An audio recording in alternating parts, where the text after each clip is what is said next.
you for being with us for this informative webinar about the program. As we announced some days ago, APMG was going with us. Chiara Menoffi is going to be here with us, sharing a little bit of the history, evolution of APMG, and explaining us as well about the APMG code and other products.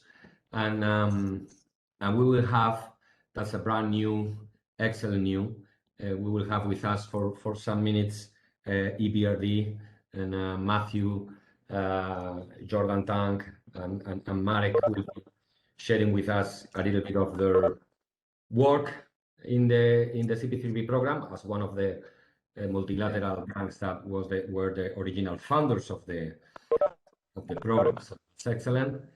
We will have also our friend, our partner Richard Foster from Australia, sharing us some views about benefits of the program, and so I think it's going to be good. And you will meet a couple of our trainers. This is the agenda. I will introduce the program. I will describe a little bit of the history, the contents, and so on. Then EBRD will share with us a few words, describe their approach and what they have done and their view of the benefits of the program for the country clients of EBRD. We will discuss a little bit with Richard Foster about benefits. We will present very briefly our role in the program and what have been doing this year from the inception of the program. We will review with APMG the evolution of the certification program with Chiara.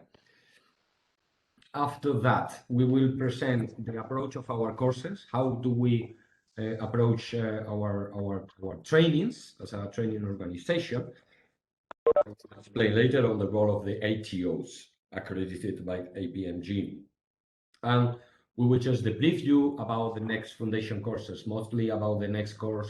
That is the first course to be trained by Amandeep from India, our new trainer and partner from India that is going to deliver a foundation course with a focus in Asia.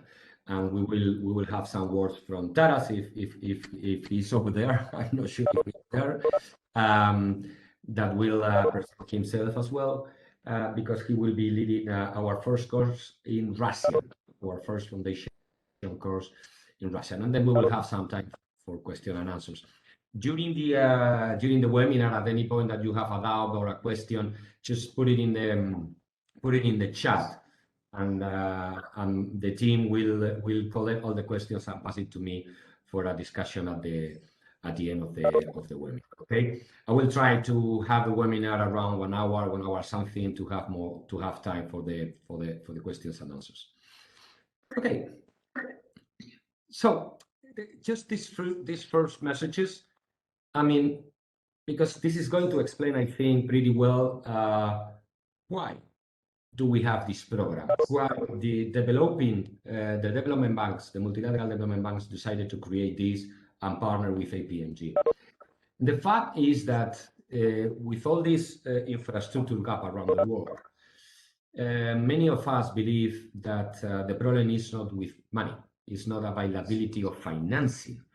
I mean, financing is there, mostly from institutional investors to tap, if not all, a very significant part of the infrastructure gap. The problem is the lack of prepared projects, well-prepared projects. And what is behind that? I mean, what is behind this lack of projects is, as assessed by all the multilaterals, and this was shared in the meeting of the G20 like 7 years ago. By the way, one of the decisions at that point was the creation of the Global Infrastructure Hub. Is the lack of capacity of the governments, especially emerging markets and developing economies, to identify appropriately projects, to assess, evaluate them, prepare them as a PPP, procure them in a stable and efficient manner, and manage in general the programs and the specific projects. So one of the biggest problems in the absence of sound pipeline of well-prepared projects is the lack of capacity of governments. And what is behind that is traditionally the absence of a common understanding about what is good practice, what is bad practice, a lot of a lot of differences and what is behind that is the lack of a common understanding, as I say, and about good practice, and the lack of tools for a cost-effective capacity building on the basic grounds of what should be a proper PPP program and PPP project. So that comes the PPP certification program. Okay? The APMG certification program was designed by these multilateral banks, Asian Development Bank, European Bank for Reconstruction and Development, the Inter-American Development Bank, the Islamic Development Bank, and the World Bank group, and was founded by PPF. Okay, the banks chose APMG as a delivery partner in 2014, and the first task of APMG was building up the PPP certification guide, which is chose APMG as a delivery partner in 2014. So APMG is a certification institute. It has many products, many international certifications, and the first task was to build up the PPP certification guide, which is the body of knowledge of the CP3P program. This was written from 2014 to 2015 by a number of experts. We will describe that. I had the pleasure to lead the team of experts that wrote the guide. Which was the objective behind the guide and the certification program? Obtaining a common language around PPPs, disseminate best practices in the management of PPP programs and projects, encouraging the capacitation of PPP professionals under some kind of homogeneous knowledge, the same common grounds of what should be a proper PPP and a proper management of PPPs. And what is the goal of the certification? Is the proof by means of a certificate, the certification that is granted by APMG of an in-depth knowledge of the body of knowledge, which is the CP3P guide.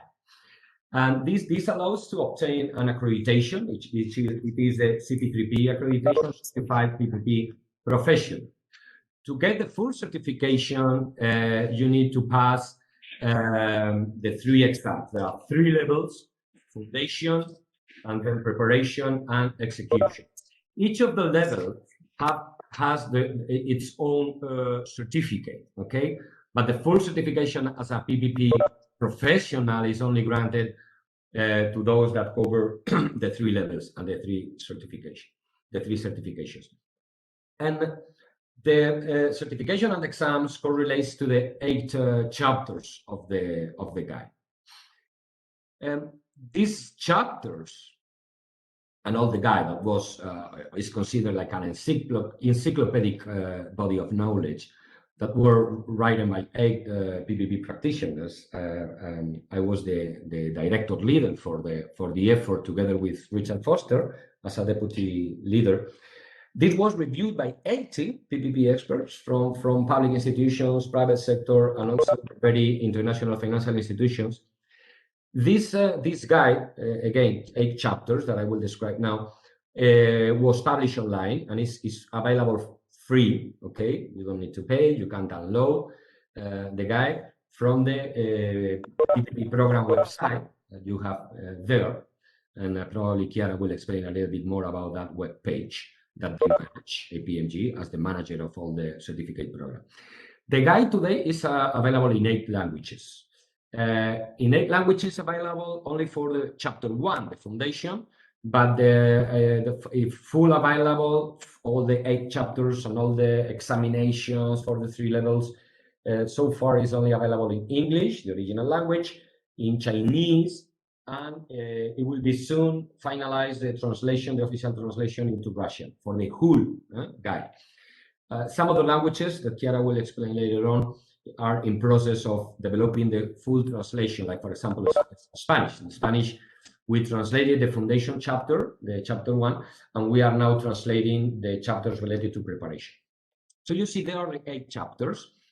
Chapter 1, which is an introduction to PPPs and an overview of the guide, is the foundational chapter, and is the syllabus, is the contents for the foundation exam, which is the first level, first course. Okay, first course if you attend a course, and first examination.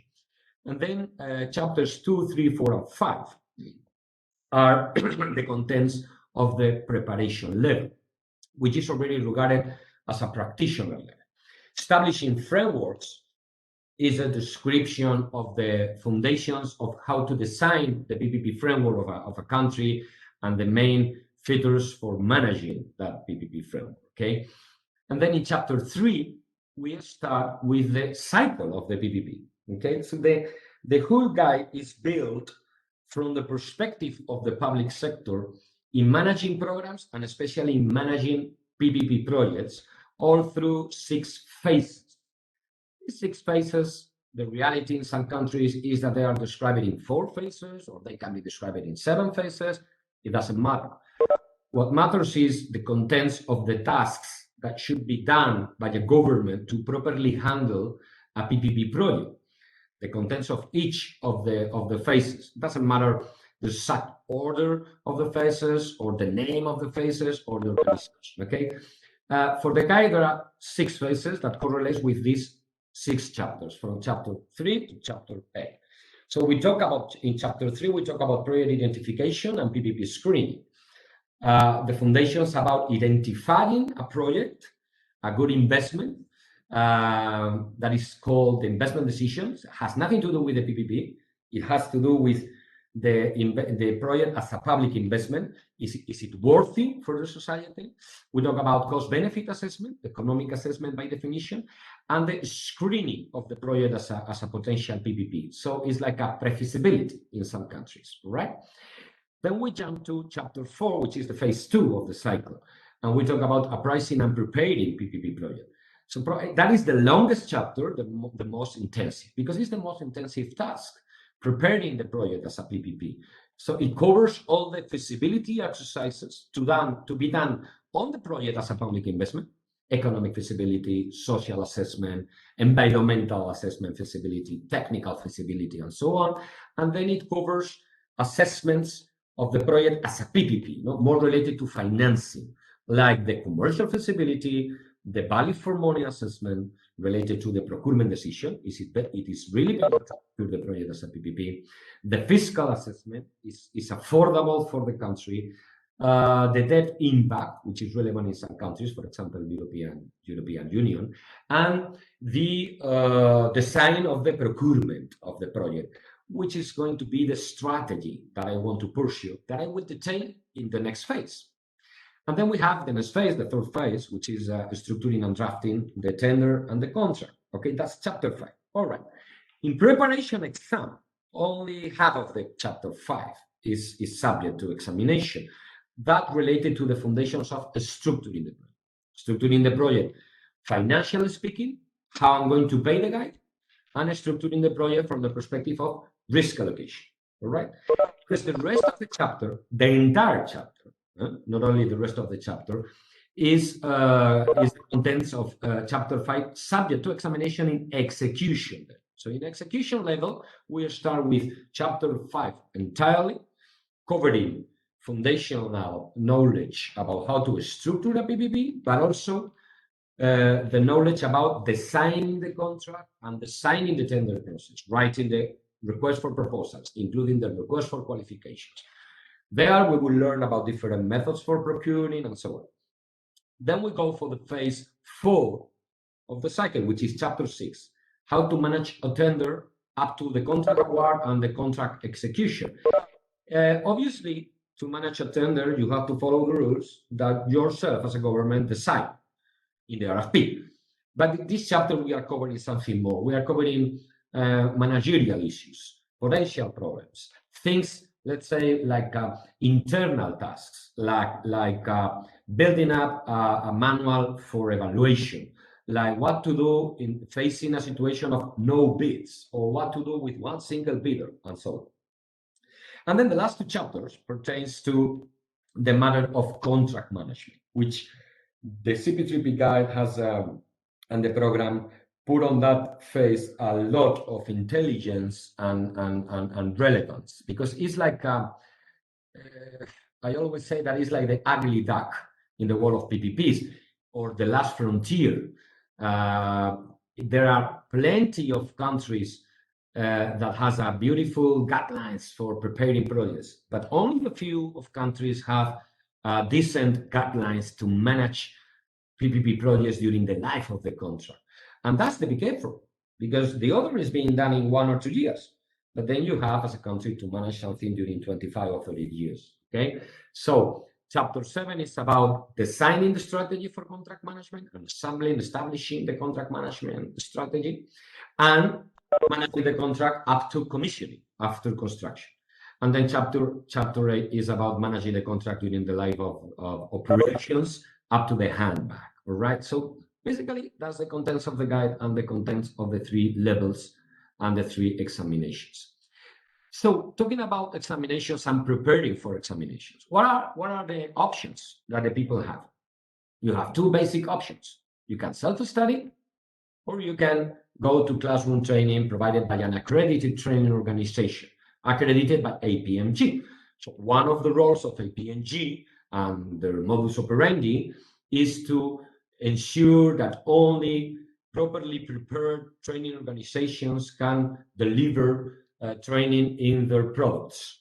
Like K-infra is one accredited organization, but there are accredited training organizations, but there are around other 30 organizations all around the world. So very important thing in this program, because it's a public product sponsored by the multilateral banks, you don't need to go to a course. I mean, you can just study on your own, and you don't need to spend money in the study, because the guide is for free.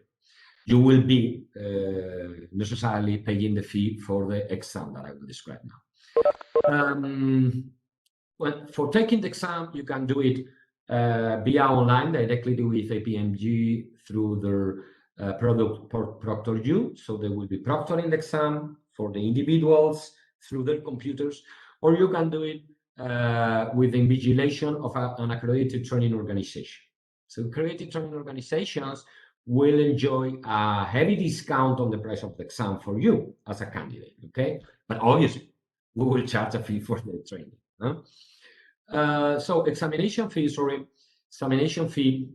is the individual price in ProctorU is $408 US per person in foundation, 561 in preparation exam or execution exam, okay?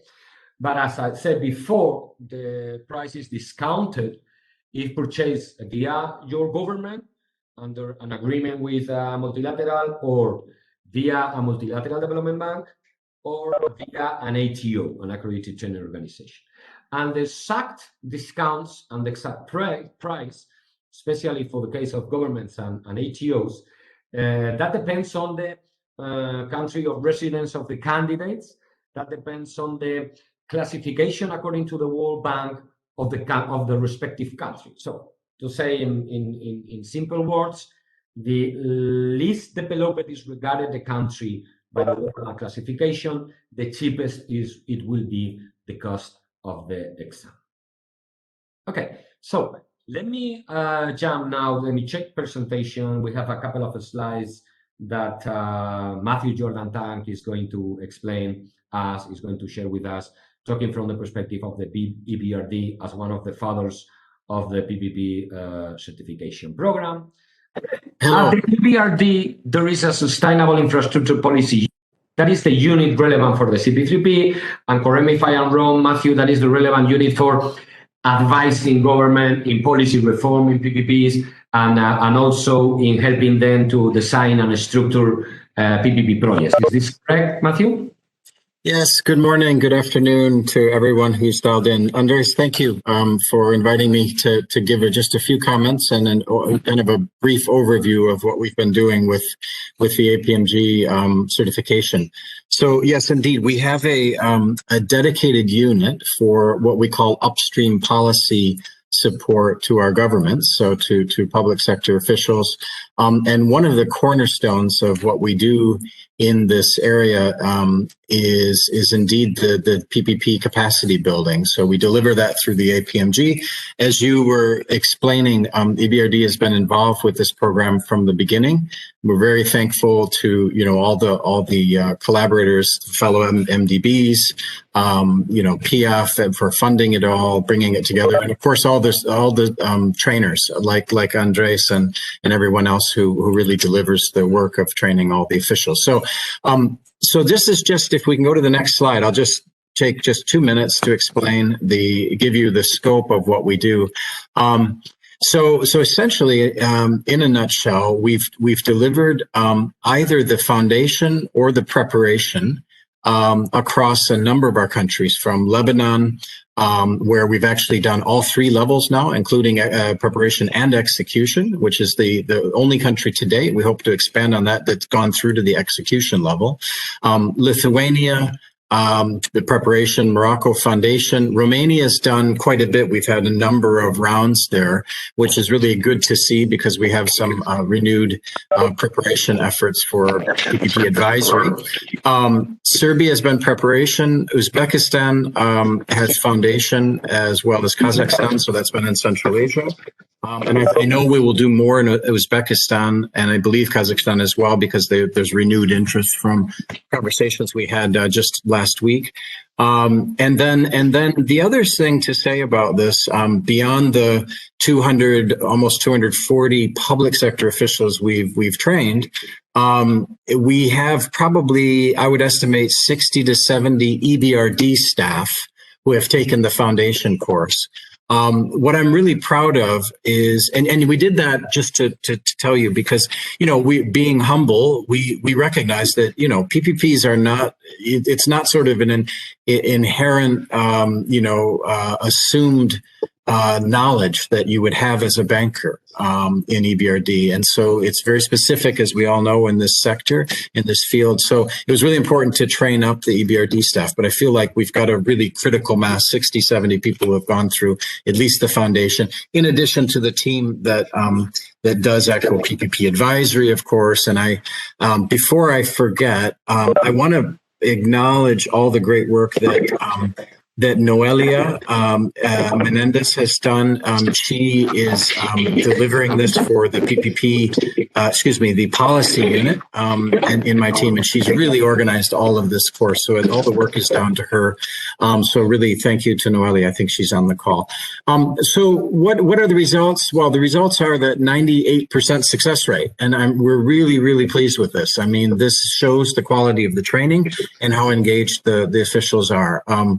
So I guess it's just nothing more really to add, except that we're continuing. We've got a big pipeline, as we call it, from Egypt to Georgia and Montenegro and so on.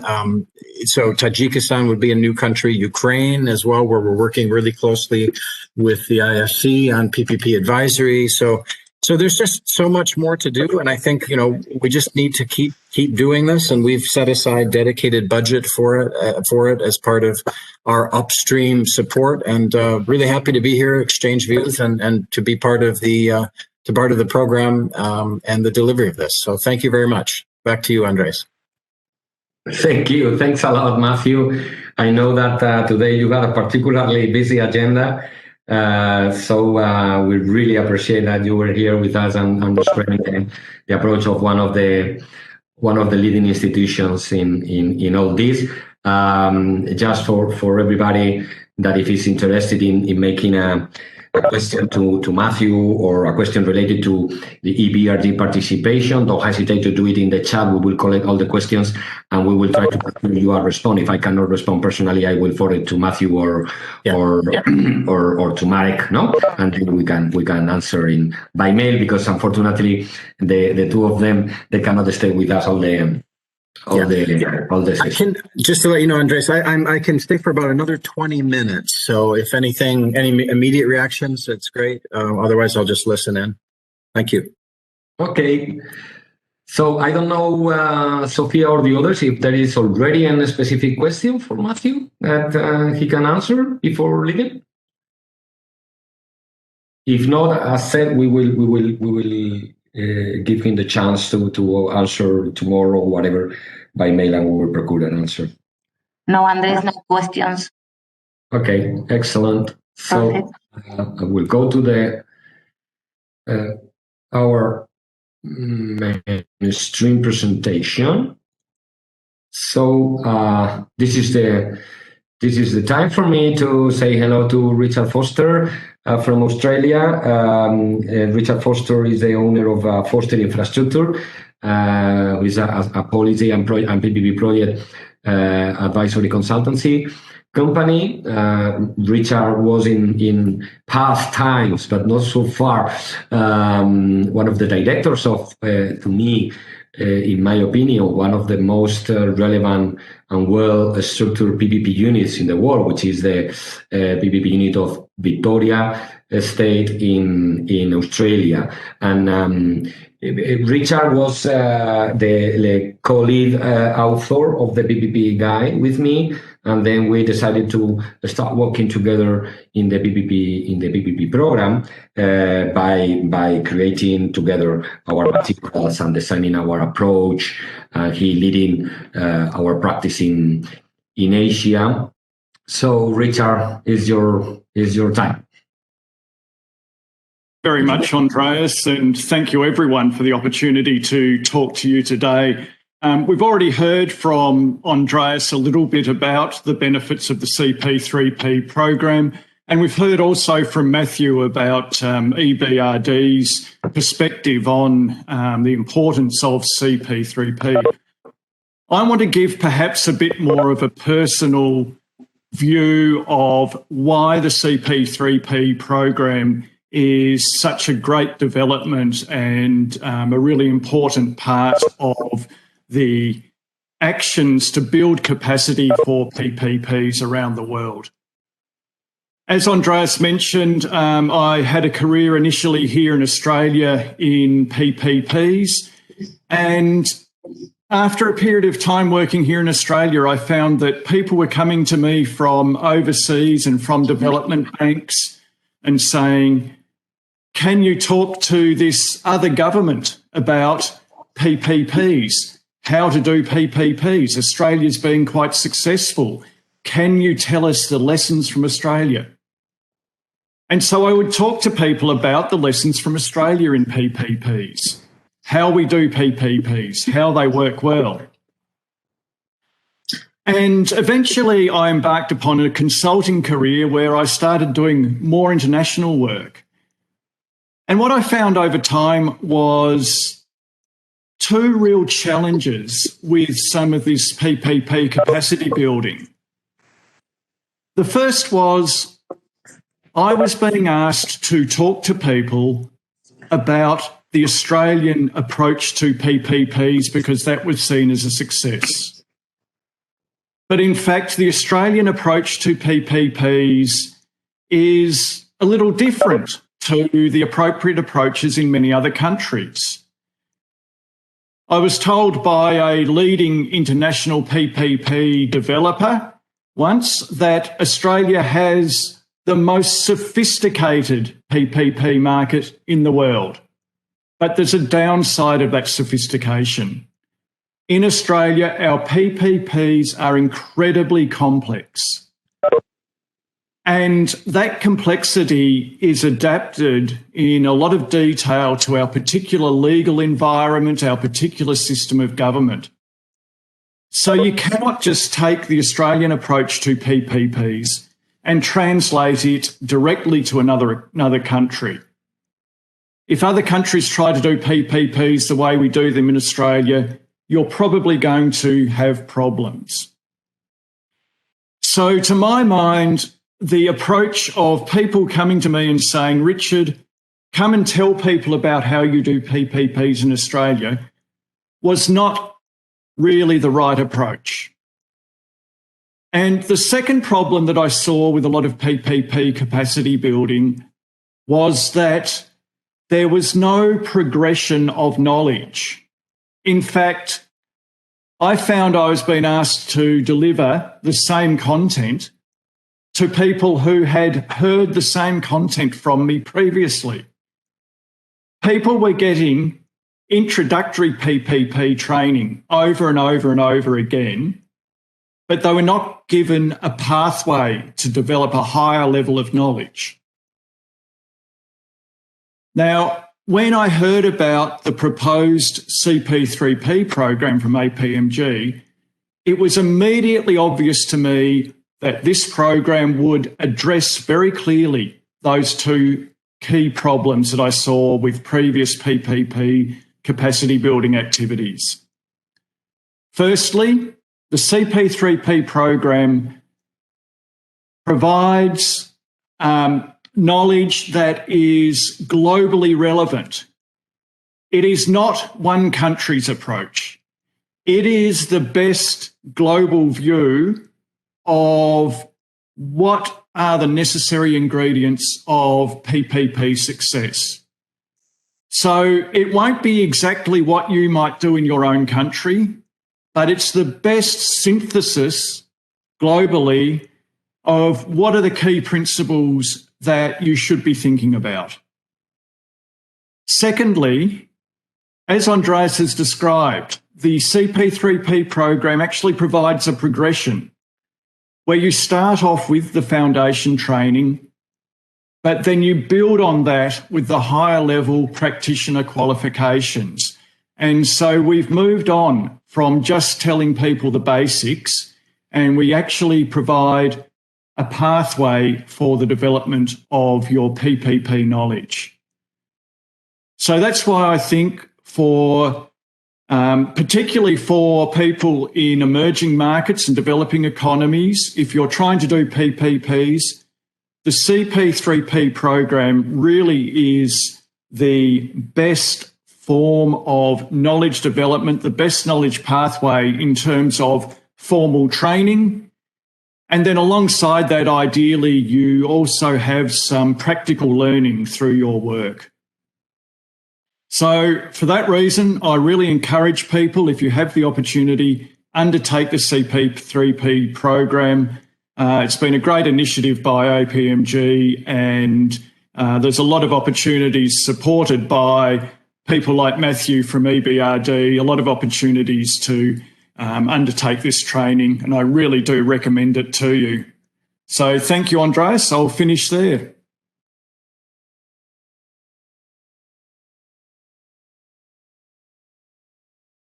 Sorry, I was on mute. Thank you very much, Richard. It was really good to have your views on all this.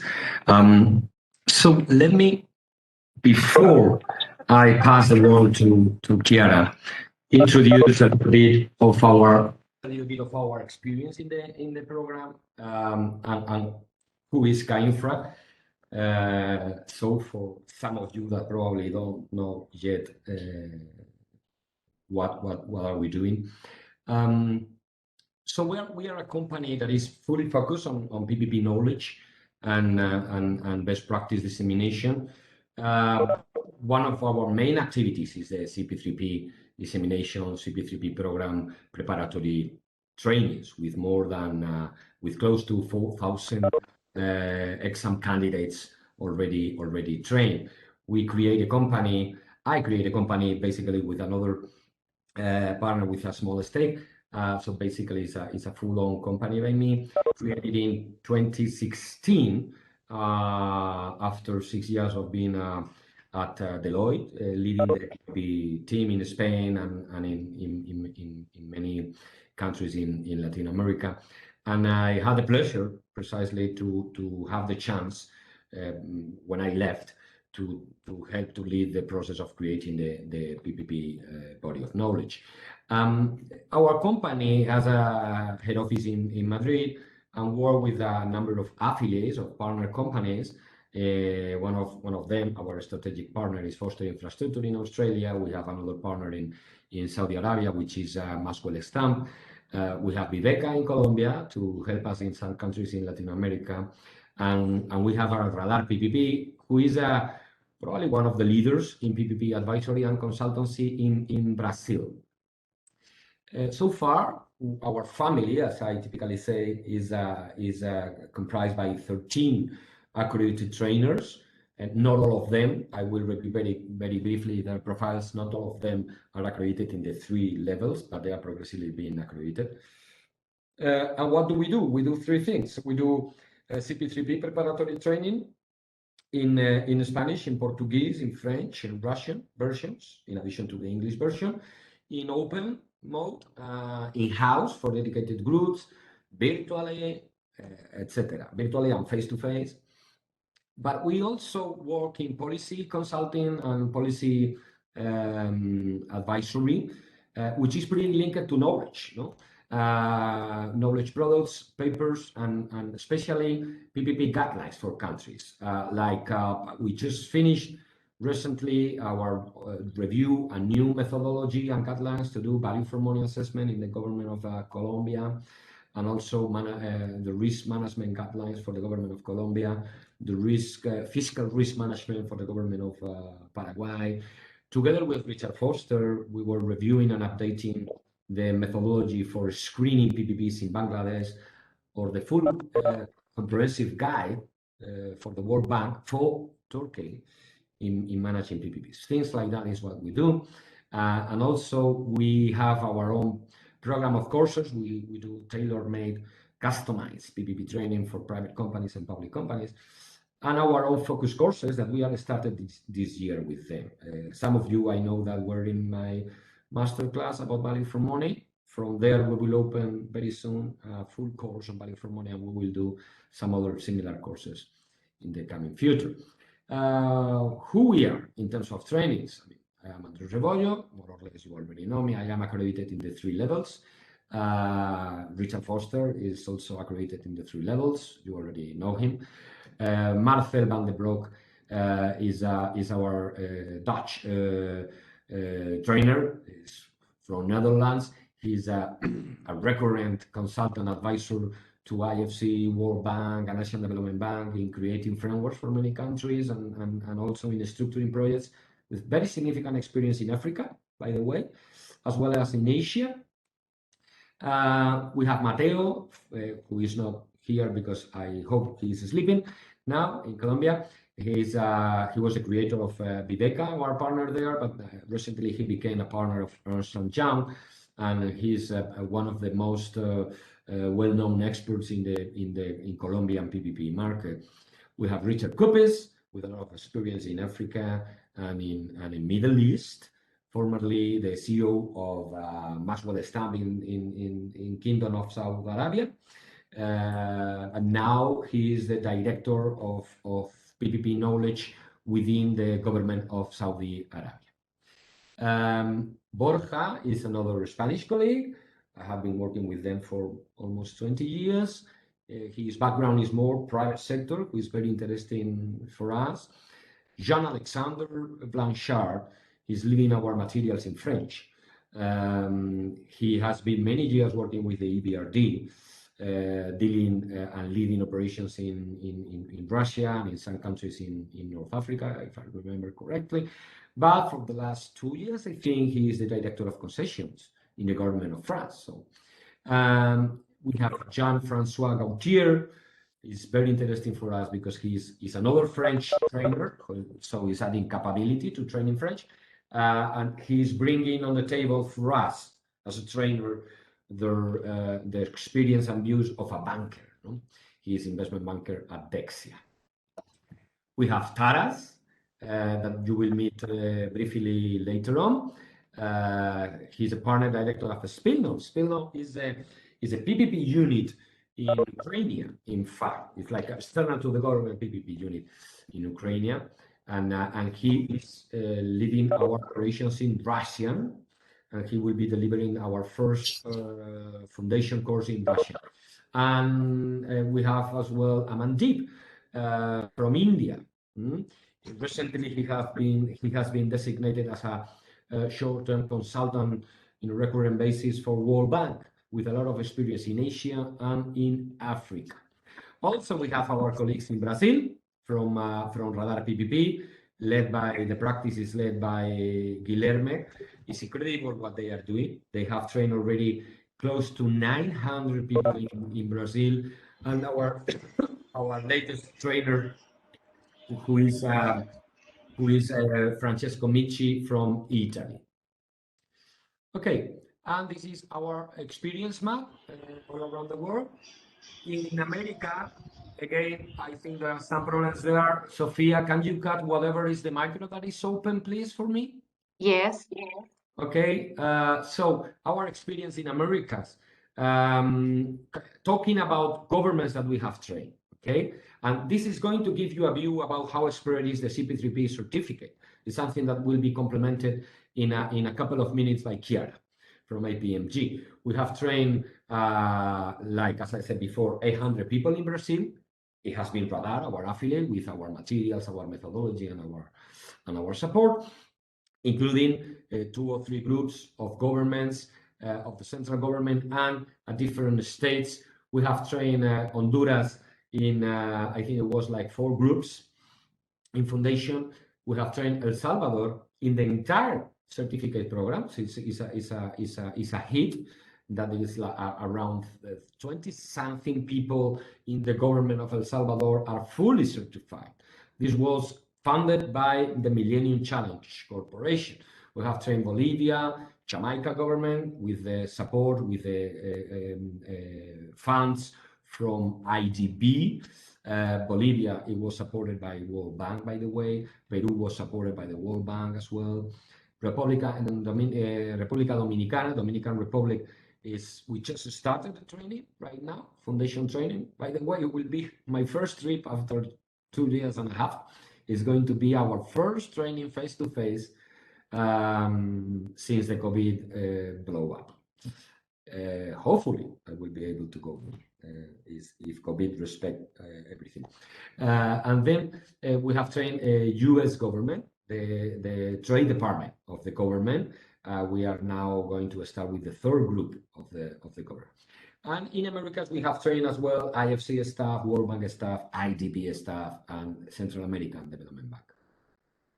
And most of these trainings have been sponsored by IDB, World Bank, and Millennium, as I said before. In Europe, we have trained Belarus, Serbia, Ukraine, Romania. That is always sponsored by EBRD. So we have the pleasure to be selected for all these courses. In Romania, they are close to do, I think, the execution level. They already did the preparation, always with the funds and support that Matthew mentioned before from EBRD. And we had the pleasure to train the first developed country government. So in Netherlands government, we have been training a full group in the 3 levels from the Ministry of Infrastructure, very successfully. And also we are recurrent trainers of EBRD staff. We have trained a number of the EBRD staff that Matthew was mentioning before. In MENA region, Middle East and North Africa, we have been in Morocco, Tunisia, Palestine, Saudi Arabia, Lebanon, and Jordan with IFC and EBRD, and also in some cases with the financing of the World Bank. And examples in Sub-Saharan Africa, like Gambia, Burkina, Madagascar, Cameroon. In Cameroon, they are doing the full certificate program. We just finished, if I'm not wrong, the preparation level, and we will do soon the execution level. We also have trained in the full program ECOWAS organization, 30 representatives of the West Africa organization. That was, by the way, sponsored by the Spanish government through the International Cooperation Agency of Spain. And some of these other courses have been sponsored by African Development Bank, the World Bank, and a very interesting organization, which is African Infrastructure Fellowship Program, which is based in Paris. And last but not least, in Asia, we have been working in Pakistan, Vietnam, Indonesia. Indonesia, we have trained close to 200 people, I think, funded by the World Bank. Bangladesh, again, the full program. Philippines, only foundation, if I'm not wrong, a couple of years. Okay, so this is what we have done, basically. All these figures, 3,800 candidates in 44 countries. and 3-4 governments train. In addition to that, we have been training the multilateral banks, 700 people. And also it's very interesting for me to let clear that the private sector is also embracing the program progressively, because that is the best way to understand what is PPPs and the risk of the PPPs is understanding how are they constructed by the public sector, understanding the risk structure issues, feasibility issues, and those issues with 83 candidates, okay? All right, I will leave the testimonials. Well, we just show these 2 testimonials very quickly because we are very proud of the testimonial from the Netherlands government. It was really a milestone for us to train a developed government. This was created to help emerging markets, but the guide is absolutely valuable for any government, including highly developed countries with PPP experience, like was the case of the Netherlands government. After training all the in the 3 levels, the people from the Ministry of Infrastructure and Water, we have trained another 2 public agencies in Netherlands. And as Jan was commenting in this beautiful quote, it was very challenging because it was the first virtual course that we did. Right after the COVID, we had to transform everything into virtual and basically almost in real time. And another quote that we are very proud of it from Abdullahi from EBRD, no? Because it was too generous, to be honest. Okay, so let me pass the word now to Chiara. As mentioned before, Chiara is representing APMG, who is the owner manager of this program. But APMG have other products. By the way, I don't know if you will comment on that, but there are a couple of other certifications that are very interesting for PPP practitioners, like the one related to building better cases, which is training the people in following the 5-case methodology from UK, and is constructed in partnership with the UK government. Okay, and a couple of them about project management, which are very interesting for all of us, and that we will be offering soon. By the way, we will be offering soon some of these certifications when we finalize our accreditation process with APMG for them. So, Chiara, all yours. Just tell me next slide when you want. Okay, thank you, Andres, also for this excellent introduction, and good morning or good evening to everyone.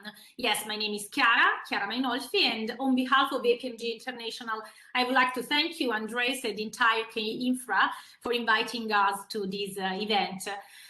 Next, please. APMG International. Okay, this is our logo. APMG International is international, and it's an international company with offices all around the world. And we are an accreditation body and examination institute.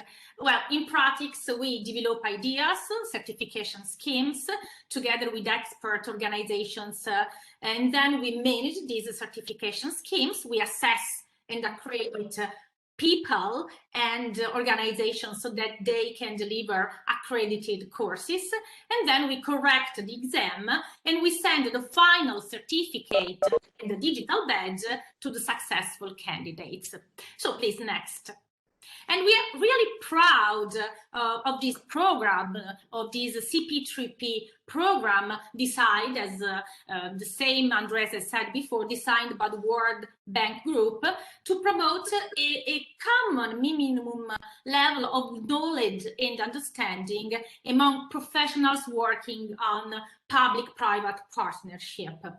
Also, as Richard Foster cited, in complex contexts all around the world. This program is just an innovation, a collaboration. Andres has already cited that was an innovation in collaboration between the multilateral development banks. So we have the European Bank, Islamic Development Bank, the World Bank Group, and then the Asian Development Bank, Inter-American Development Bank, and was also partly funded by the Public-Private Infrastructure Advisory Facility. Next one, and then this is the program guide that was developed by a team of international experts, and it's at the core of the certification program. And but for further details, and I have already heard something about the content and in depth of this program, I leave Andres and other experts to speak more about this certification program guide. Thank you, Andres, for this. And then next, in the next we can speak about the certification program, the pathway for the development of the PPP knowledge that includes 3 stages. The first one is the foundation or the overview stage. It is aimed at individuals that working more at a basic level of the PPP implementation with little or no prior experience. Then we have the preparation stage, aimed at individuals involved in the development and implementation of PPP frameworks, and aimed at individuals involved in the initiation and preparation of PPP projects. The third stage is the execution stage, that is aimed at individuals involved in the structuring and tendering of the PPP projects, and aimed at people involved in the management of PPP contracts. So we speak about, for instance, public sector officials, practitioners, advisors, consultants. If a candidate, next please, sits all 3 exams and completes them successfully, they can be awarded the CP3P credentials. So here you can see the different digital credential that you can get for the different levels, or if you get all the 3 levels. Next one, please. Examinations are available in 8 languages, so you can see English, Spanish, French, Japanese, Portuguese, Russian, Serbian, and Chinese. Although my colleague Helen Platt, that I really thank for all of her hard work, daily hard work in working with this certification and with others, well, Helen Platt has just informed me that we will have very soon a 9th language that will be the chapter 1 in the foundation exam will be available in Albanian soon, and I'm very happy to tell you this. Currently, the languages in which all the 3 CP3P exams are available is English and is Chinese. But the execution exam, as also Andres has already anticipated, will also be available in Russian later this year. Next, please. And in Spanish, preparation is being translated. Okay, fine. Okay. It's good to underline this. Yeah, by the way, with the support, the funding from the Inter-American Development Bank. That is also good to underline and to communicate. Many thanks for this, Andres. Now I would like to show you some figures, more or less, that indicate how the number of certificates, but especially the number of professionals interested in the subject is growing exponentially since 2016. And at the end of this year, we expect to reach 10,000 certificates. Next, please. Most part of the professionals, the people are still sitting the foundation exams. Chiara, I think that in the 2020, which is there is not a growth, but everybody, I think everybody's thinking, well, it was the COVID, yes. I think that it was definitely a better result than expected due to the situation that we all know. With the pandemic, it's not so easy at all. You can tell, Andres, to deliver courses. At the beginning, we didn't know how to actually do it, but then, so the results are really good. Yes, I think, for because you have been helping a lot. You have been helping a lot all the accredited training organizations in moving to virtual training, with backing up with your systems for delivering online and things like that. No, so it has been 2, 3, or 4 months that everybody was moving like ourselves, no, to be able to train in virtual. Yeah, no, Andres, you know, we like to work as partners. So whatever you also suggest, we try to do our best to do it. Yeah, so you're right. 2022 was to underline that it was not a drop, but it was an excellent result for a, let's call it, difficult year. Yes. Absolutely, you're right. So I was just showing you the foundation that is predominant, the number of foundation exams that people sit. I don't know if you want to say something about this, Andres. Well, I mean, it's normal. I can say that it's normal. Yeah. And also from my experience regarding French speakers, French speaking countries and Spanish speaking countries, is that in many cases they just stop in the foundation because they are waiting for the guide and the exams being ready in their own language. No, so I think that these figures are going to improve in the sense of not so huge the percentage of only foundation, as long as the guide is translated in full in other languages. Fine, I get it, and I also will report this internally. I know the message. I understand the message. But you're also right that it's quite now normal for many certifications that the total number of foundation is definitely higher than other levels. Then the next slide will show the geographical distribution by region. So you can see in Asia Pacific, then in the Americas, Europe, and Africa. I don't know also if you want to comment about this Andres. Yes, no, it's a little bit similar to our portfolio, I would say. Asia is really predominant, no, and Americas is very strong, and Africa is moving a little bit slower in a little bit slower path, but probably again because in the case of Europe and Central Asia, which I don't know if you are including, I guess it is included in Europe, no? Central Asia probably. Because you have IFC have made a lot of effort in translating an EBRD, the guide into Russian and in Serbian and now in Albanian.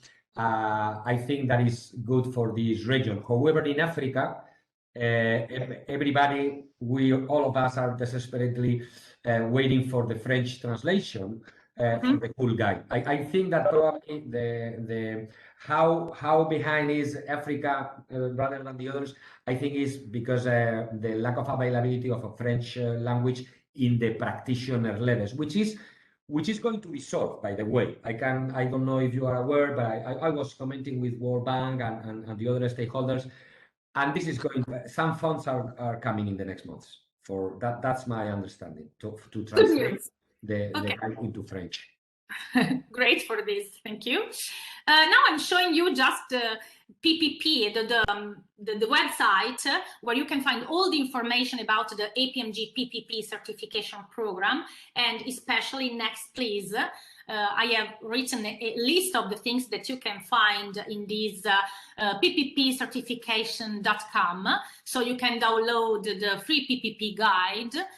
You can find blogs and news from the PPP community if you want to be part of this community. You can also sign up for getting the newsletter. You can find all the accredited training organizations that are accredited to deliver these courses. You can practice exam questions, and you can also have a free computer-based training. For all the inquiries, there is also an email address that you can use to send emails, so that is partnership@apmginternational.com, or otherwise you can always contact Andres Reboglio, and he can collect the inquiries. and we work together with him every day, so it's fine for us.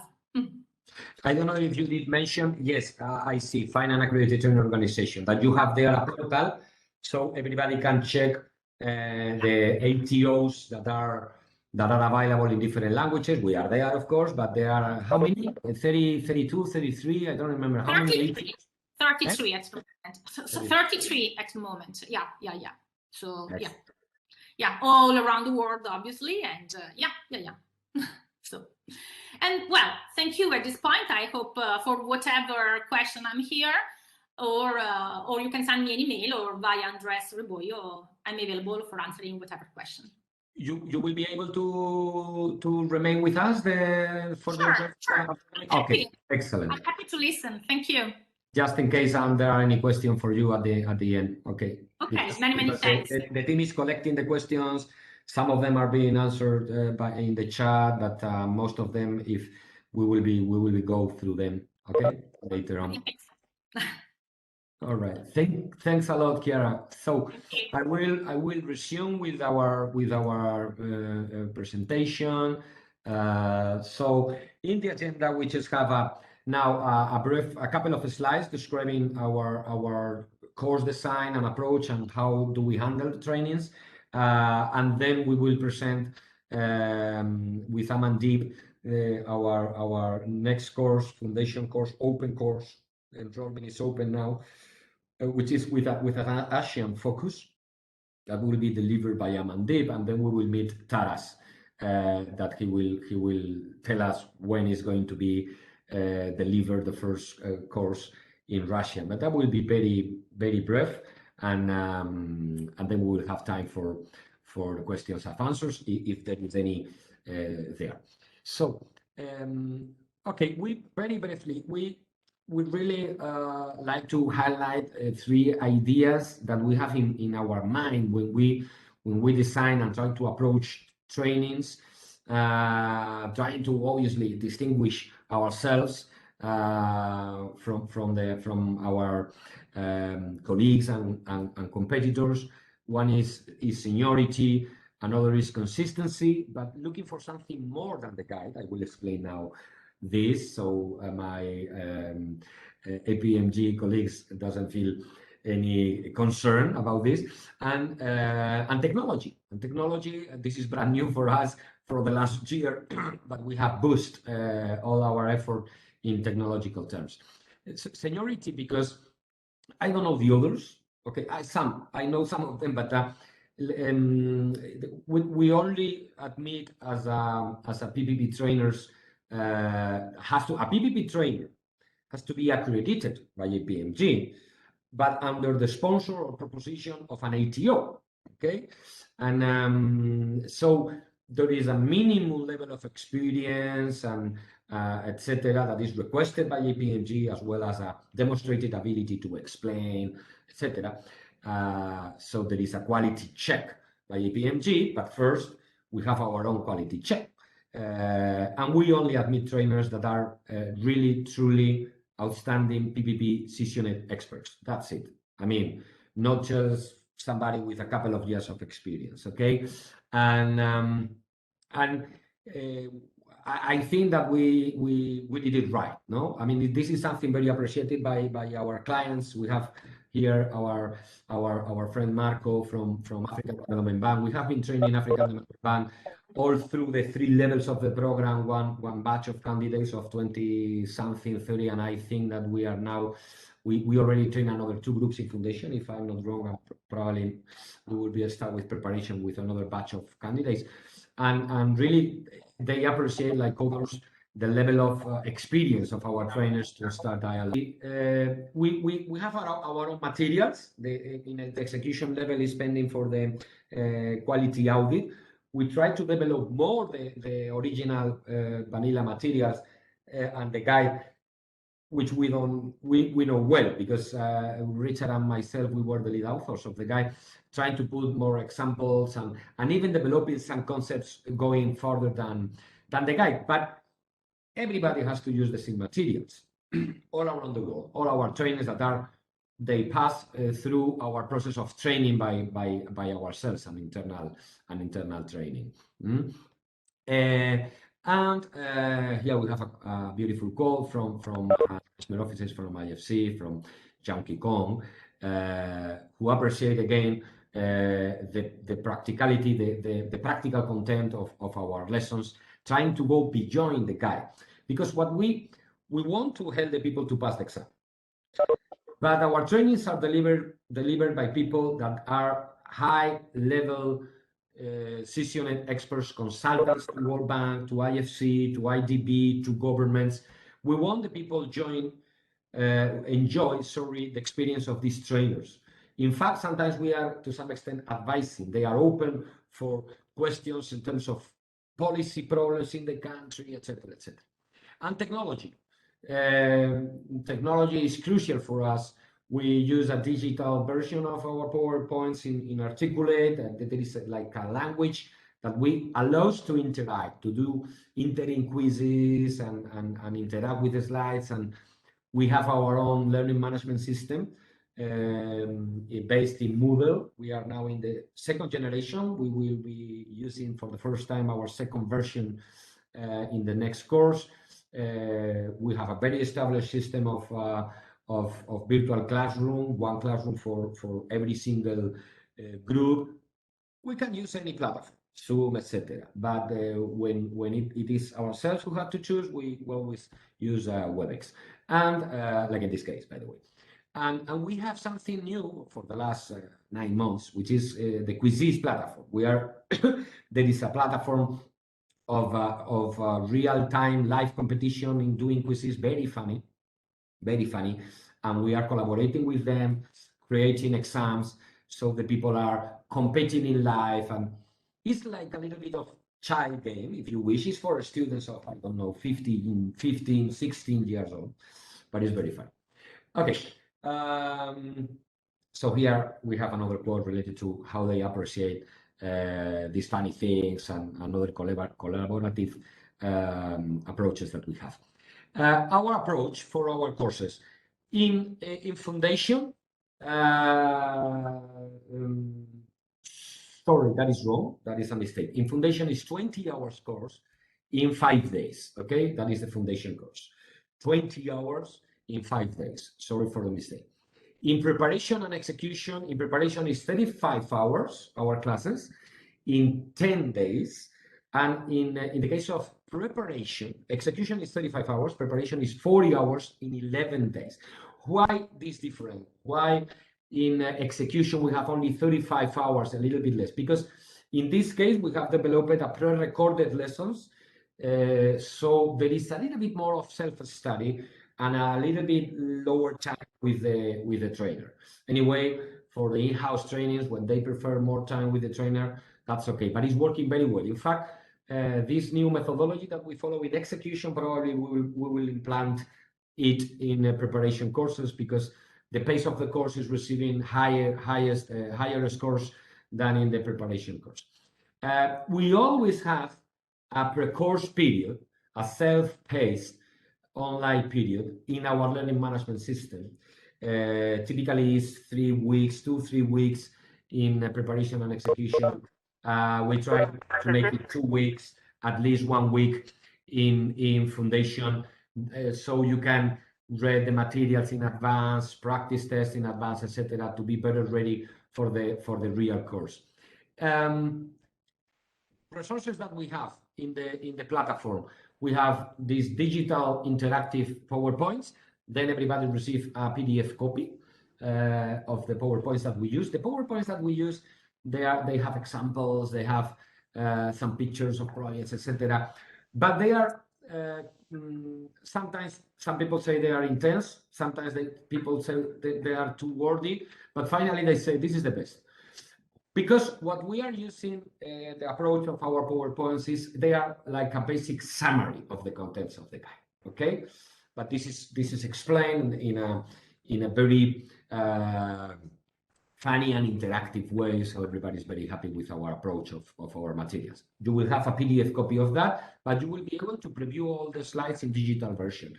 We have a big number of practice tests and example exams. For example, allow me for the redundancy, in the Foundation we have 4 exams in addition to the official exam of APMG. When you go to the self-study, you have only one exam.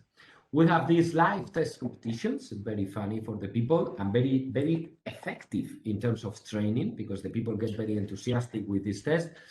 We have complementary videos in the learning management system and an electronic database of complementary readings that you can download. And specifically for practitioner courses, what we have in preparation and execution, and it's one of the best scored matters that we have, is we have a case study for each of the chapters with a workbook. It's a exercises workbook with a number of questions related to the case study that are very practical. Like everybody is a member of a project team of the government, taking decisions and assessing things related to the respective chapter. And we do this by groups. Okay, so each of the groups, by some kind of lottery, will have to present one of their workbooks and defend their answers to the others. Okay, and then will be one defender, then will be one a second opinion, and then the others will just listening. Everybody will have a role of defending one chapter and acting as a second opinion in another chapter. We call it the Champions League.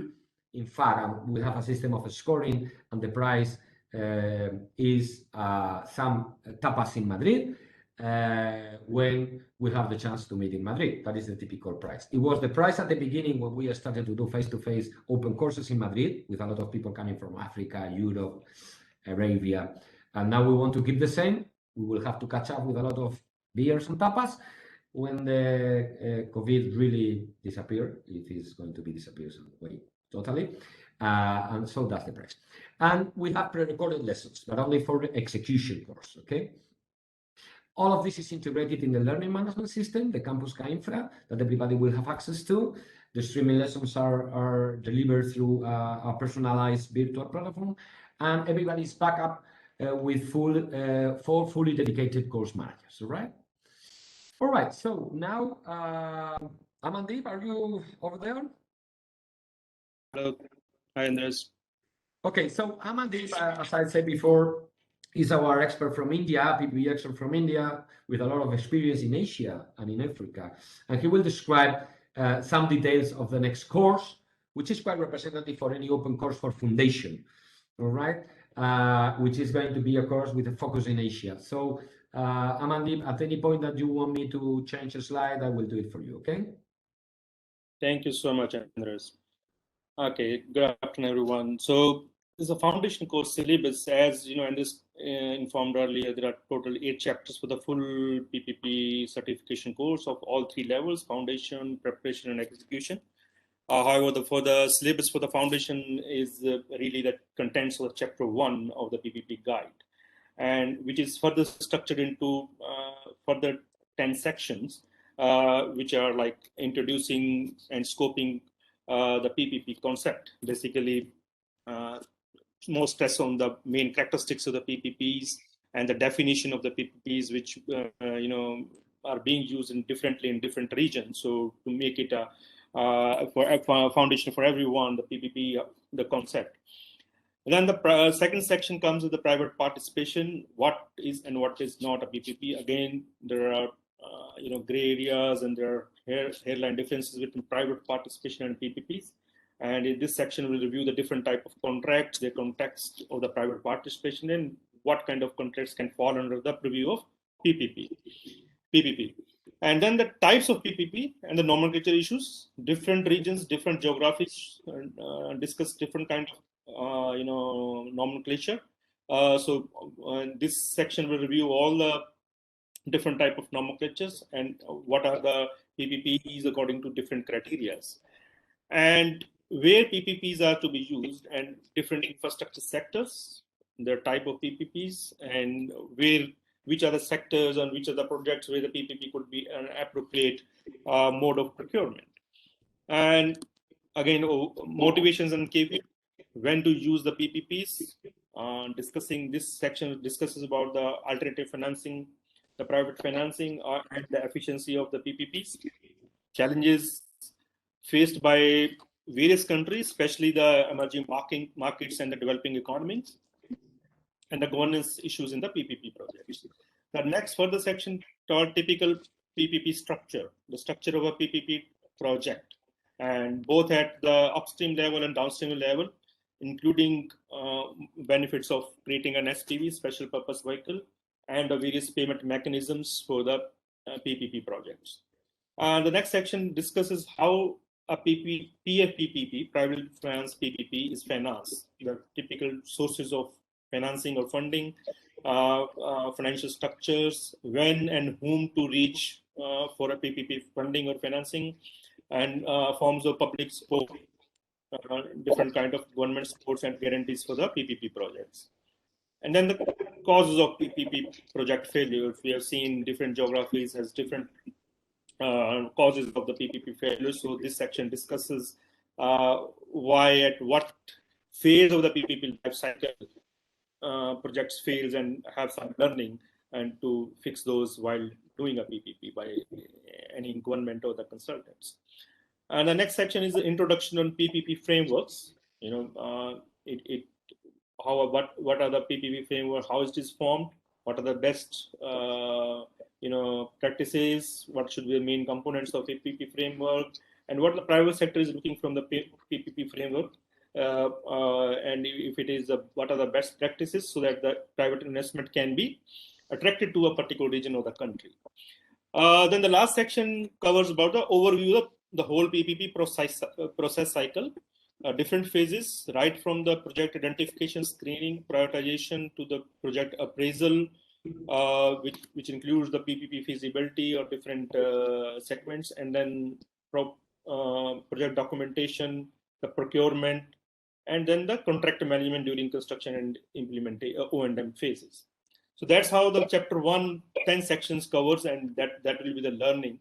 And special focus would be, as Andres said in Asia, basically we have the examples on Asian projects on all these different sections, and other parts of the world also.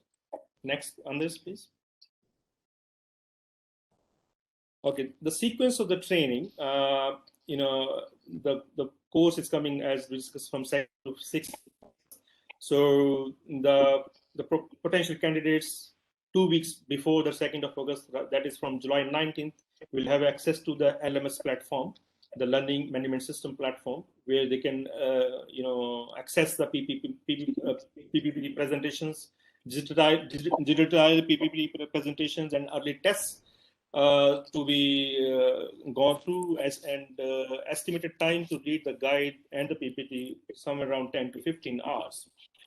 And during the course, it will be a live streaming sessions, and starting from the 2nd of August, total around 20 hours of effective class in five days, with generally the 4 hours per day with breaks, and 1 extra class hour on Tuesday and Thursdays.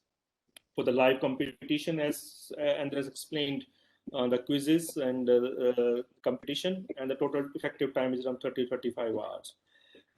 So main sessions would be as discussed, Monday to Friday for 4 hours, 9 a.m. to 1 p.m. Indian Standard Time right now, and it will discuss all the sections of the chapter 1, having practice test, APMG example exams, and then official exam would be on the following Tuesday, and the extra sessions and live tests would be on the Tuesdays and Thursdays. Next, please.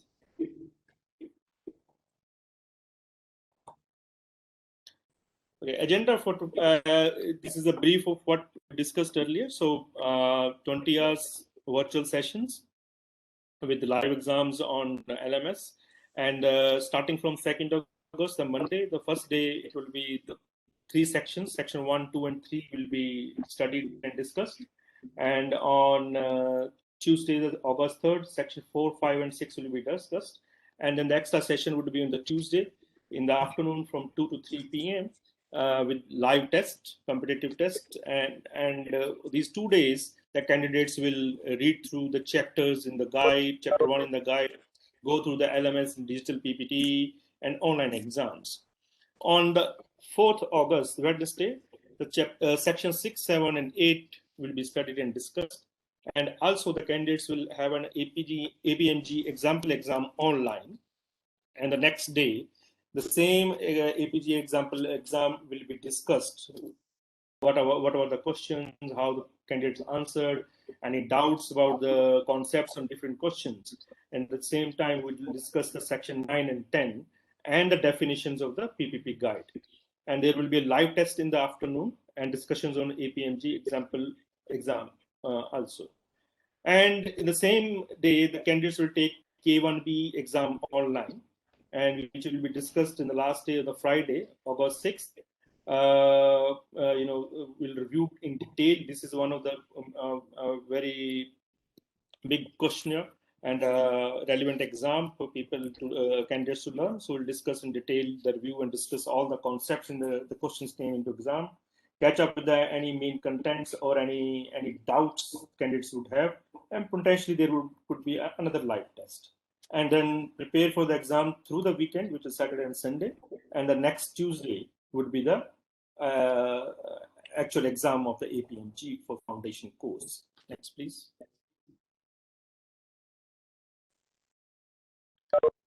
The structure of the exam, the foundation exam, basically it's a 40 minutes with 50 multiple choice questions.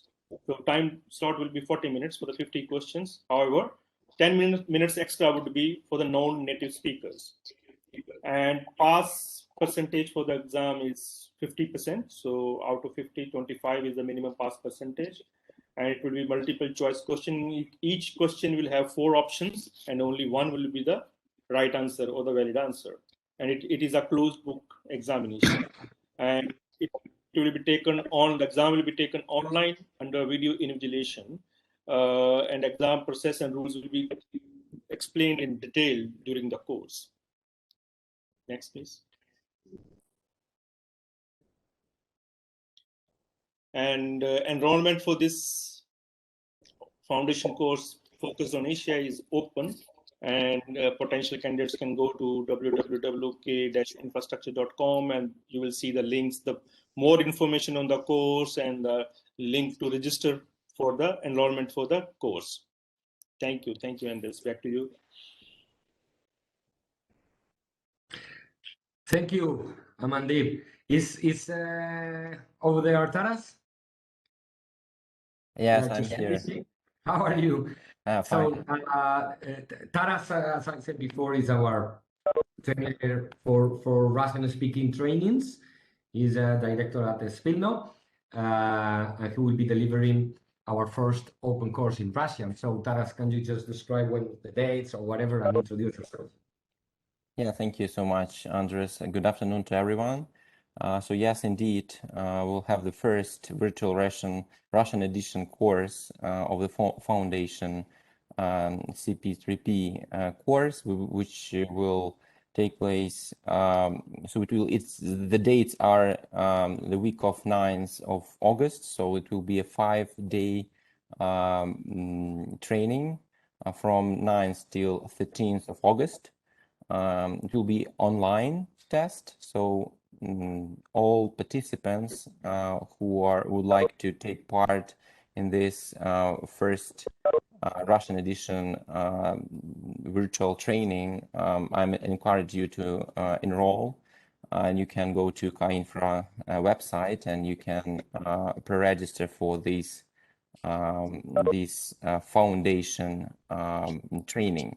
So the structure of the training will be the same as Amandeep described. The only difference is that it will be in Russian. So all materials, all exam tests, everything will be in Russian. So Russian-speaking people can participate in this training and benefit from unique materials of K-infra with all tests. So we have 5 sample tests translated into Russian, as well as all other course materials. So the quiz is, as far as I understood, is also available. So you can benefit from all these materials and approaches as Amandeep described. So please, I encourage you to enroll for the test, and we're happy to deliver this exciting training. Thank you, Andres. Thanks a lot, Taras. You see here that after this other course, during August, we will have a couple of additional trainings. I am always referring to open trainings, open to the general public rather than our in-house courses. There will be, somebody was asking, I think, there will be our 4th virtual edition of Foundation, the standard Foundation, not with any special focus in Asia and in English. It will be the week of Monday, 25th of October. Okay, that will be the streaming lessons week. So a couple of 1-2 weeks before, people will be enrolled and start to practicing. I don't remember now if it is already defined. You can check in the webpage the time. I think that the brochure can be already downloaded, so you can go to our page and go to the list of courses and download and get a pre-register. This is a virtual course standard, okay, no special focus in any region, and in English.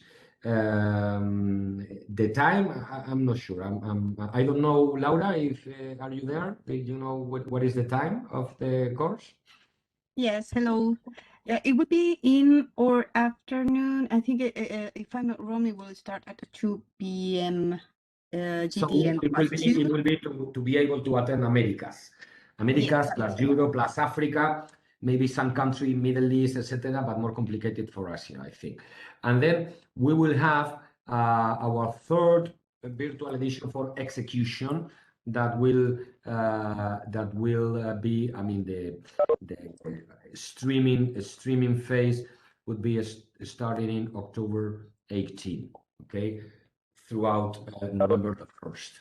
Right, and it's already in pre-registration, so you can have some priority when registering, etc. Preparation, we will do a preparation before the year ends, but we didn't decide yet the dates, okay? So at any point, at any rate, if you are interested in receiving the news about when are the courses, etc., please give your details through our portal, our webpage, okay? So we can advise you when courses are there. Sorry, Andres. I just wanted to say the preparation, the next edition for the preparation course, we are planning to schedule it on the last week of November, first week of December. Okay, excellent, Laura. Thank you very much. Laura Romero, she's our chief for operations, together with the rest of the team that are listening here as well. So thank you very much. 1 hour and a half, basically, so we did it. Let me share some questions that I have here that the team passed me. Is there an accredited training organization in Singapore? Accredited in Singapore? Well, I don't know, but you can check very easily in the PPP certification page, okay, of APMG that was announced before. If you are looking forward to have to attend a face-to-face training in Singapore, maybe there is one. I'm not sure. Anyway, remember that we will from time to time open courses in virtual mode for Asia. I mean the Asia and especially Southeast Asia time schedule. Hi Andre, can you please share the list of ATOs? The list of ATOs is in the PPP certification page. It's very easy to access, okay? And you have there information about in which languages are they able to provide training, etc. All right? We are planning to train about 50 participants from 7 regions globally. That looks excellent. I would like to submit a proposal, in fact. In fact, I already answered, I mean. Okay. So yes, if I really advise you to check. If I'm not wrong, in some instances, if you are a public institution or even a private institution that want to have some organized context to receive offers, etc., APMG can help you to select probably a short list of the most prepared in terms of the languages that you want or things like that. We can touch bases later if you wish, Anand. Is the program available in India? The program is, if you mean in a specific Hindu or Indian language rather than English, so far I think that the answer is no. If you mean the ability to get to attend a training, not virtually, like we are announcing, but face to face, the answer is absolutely yes. with our trainer Amandip. For that, the thing is there is a group of a government or some governments together in some states or whatever, we can create a group. That's what we do sometimes. In fact, Taras is creating now a specific group for Russian speakers from a number of companies, no? So we can create a group and we can render a course in India and in Singapore as well. But we would need to build a minimum group. So Amandip or even Richard Foster, if he can do it, he could be there and train in Singapore. But we would need some minimum group to be created. How does it take to complete each level? Good question. Okay, in terms of level of effort, okay, foundation is 20 hours of class with us, okay, and with self-study around another 20, 25. So that's like 40 hours, 40, 50 hours. Preparation and execution, you can think about 70 hours each of the levels to study with the support of classes, etc. If not, maybe a little bit more, I don't know. So when somebody is attending courses and taking exams, typically people are spending, that depends on your time. But if you want, you need to look for available courses. But for example, in 1 year, typically we have maybe 2 or 3 foundations, maybe a couple of preparations and 1 or 2 executions. So in 1 year, people are getting certified. But you need to dedicate a significant time. In total time of classes would be like 150 hours in total or something more. And in dedicated time, level of effort, could be like 200, 300 hours to be dedicated for the full cycle, all right? What is your plan to explore the marketing and opportunities in Africa, especially in East Africa? To explore market opportunities, strategic partnerships, etc. We can touch base. We have we are looking and searching for partners to open more the business in Africa. We are working a lot in Africa, as you saw before. But basically, it's just under courses that are delivered on demand, funded by the multilateral banks. And then we go there and train there. And we have been doing this all around the world physically, because in most of the occasions, everybody has preferred in the governments or in the companies creating groups, face-to-face training. It's more expensive because in the end, our trainers have to trip there and it has a trip cost that are not insignificant at all. But we can do that in any part in Africa. We are doing that all the time, or we have been doing that all the time, okay? But to explore opportunities to collaborate, yes, we can talk, all right? How does the proctored exam works? There is an online invigilation. So you have to, the exam is done electronically in your computer in a specific web page provided by APMG. Okay? And then if it's proctored by APMG, you will have to download a specific software so they can share your screen and see what you are saying, etc., etc., etc. If you do it with us or any other ATO, if they do that, I don't know. The invigilation, we do the invigilation by video camera. So you have opened the WebEx room, our WebEx room, the one that we have been using in your course. And then you have opened the exam page, and we provide the invigilation to a group of people, okay? And well, there are some rules. You can take a rest every hour. You have to have a clean table, but you can have in preparation and execution. You can is open book. I mean, you can have the book with you to consult. And there are some rules that we always explain, and if you have more doubts, you can just ask us. Okay. But something that we didn't mention, the foundation exam is 40 minutes, the standard time, unless you are not native in the language that you are getting the exam. In that case, it's 50 minutes. But the preparation exam and the execution exam, because it's the same style of exam, is 3 hours and a half, more or less. All right. So it's a quite intense exam. And how do you register for the proctor exam? If you want to take directly, not with an ATO, if you want to self-study, okay, you have all the information in the APMG portal, the PPP certification page, and you can ask through the email contact there for whatever the information. You just need to ask for them for the price, and you pay them, and then you can choose the date of the exam, okay? And then they will invigilate the exam after you have done the appropriate study and prepare yourself.